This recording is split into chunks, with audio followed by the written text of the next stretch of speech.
Okay. So I cut Ivan Caban off in 2017. That's when I officially cut him off. I cut off all ties, and I had that last conversation with him because the way things seemed, um, when I got distance from him, or any other circumstance, it seemed like he interpreted as I just needed a break or I just needed some time apart.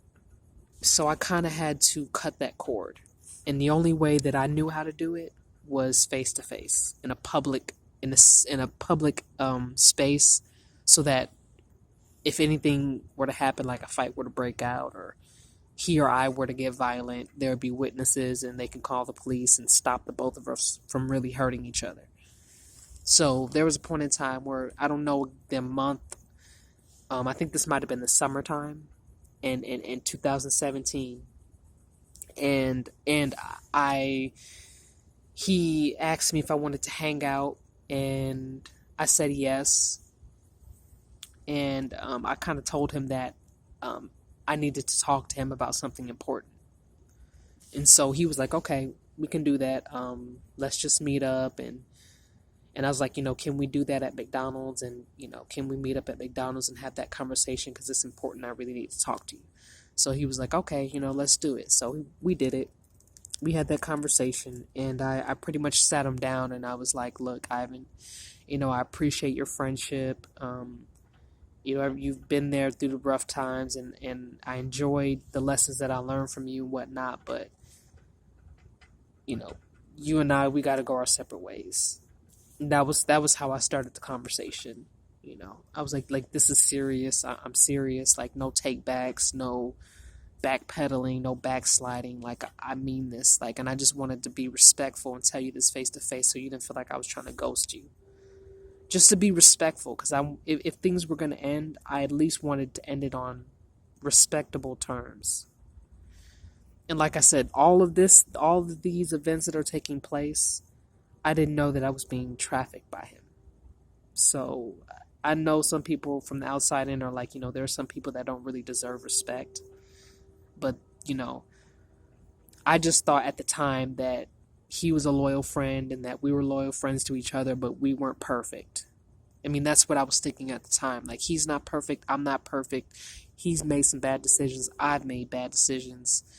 It's time for us to settle our differences and go our separate ways. Like, that's just what I was thinking at the time. So the only way to do that, and the best way possible to not start beef or to make him my enemy, was to be respectful about it. So I mean, that's pretty much all I said to him. I was like, like I said, I appreciate the times that I've spent with you. You've taught me a lot. I've learned a lot from you.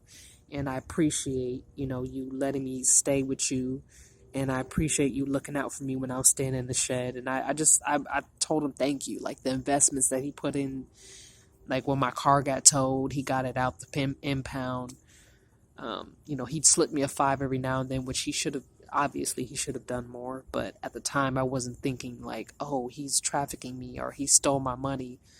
He needs to give it all back. I was just thinking, well, you did more than what most people would do in that situation. Most people let me be out on the streets and not help, so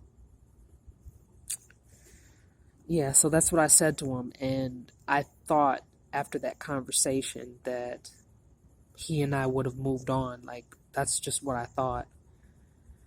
But it actually ended up being the opposite.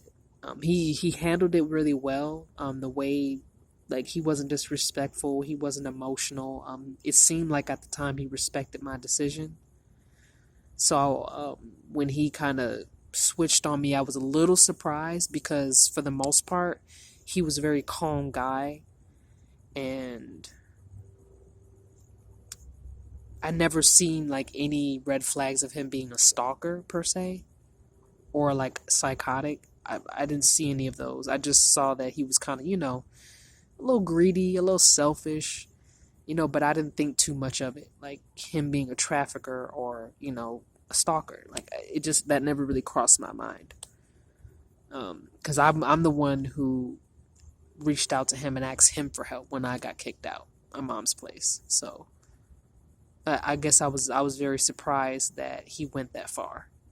I was very surprised, especially when I didn't provoke him. I didn't like after he and I stopped talking and we both agreed to go our separate ways. I at least at the time when I was still friends with him on social media, I didn't see him talk noise about me. I didn't talk noise about him, so I was very surprised. I was very surprised. And then at some point,